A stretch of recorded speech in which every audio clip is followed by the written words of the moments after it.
10 రోజులైంది. ఈ రోజు వరకు ఆ పసిపాప 9 ఏళ్ల బాలిక ఏమైపోయిందో తెలియదు.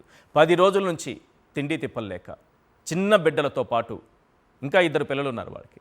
అందరూ కూడా పాప తిరిగొస్తుందనే ఆశతో ఎదురు చూస్తూనే ఉన్నారు. పోలీసులేమో కాలువలో ఒక 2-3 రోజులు శోధించారు, పడవలేసుకొని తిరిగారు, డెడ్ బాడీ కనిపించలేదన్నారు. ఈ రోజు వరకు మళ్ళీ ముందుకు కదలని పరిస్థితి కేసు.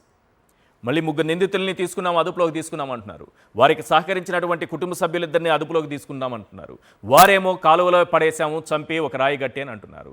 ఎక్కడ పడేశారో అక్కడికి వెళ్ళి చూస్తే ఎంతగా శోధించినా ఇప్పటి వరకు లేదు. వాళ్ళు ఇక్కడ దొరకలేదంటే ఇంకో ప్లేస్ చూపిస్తున్నారు, అక్కడ దొరకలేదంటే ఇంకో ప్లేస్ చూపిస్తున్నారు. అసలు ఏం జరుగుతోంది? ఎందుకింత ఆలస్యం అవుతోంది? ప్రభుత్వం అసలు పట్టించుకుంటోందా? ఇంకా దారుణమైన విషయం చెబుతున్నాను. నేను వాళ్లతో రాజకీయాలు మాట్లాడలేదు, రాజకీయాలు మాట్లాడించే ఆలోచన కూడా నాకు లేదు.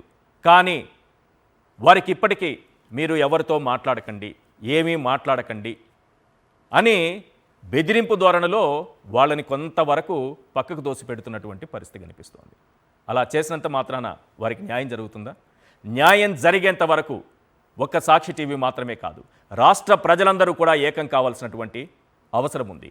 ప్రతి ఒక్కరూ ఉద్యమించండి, వారికి న్యాయం జరిగేలా చూడండి. ఈరోజు పోలీసులు ఏం చెబుతున్నారు? డెడ్ బాడీ కనిపించలేదు అంటున్నారు.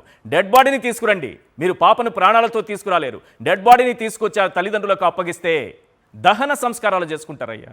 ఇంతకంటే వారు ఏం కోరుకోవట్లేదు ఆ పేద కుటుంబం. కాబట్టి రాష్ట్ర ప్రజలందరూ కూడా ఆ తల్లిదండ్రుల వైపు నిలబడండి, వారికి న్యాయం జరిగేంత వరకు నినదించండి.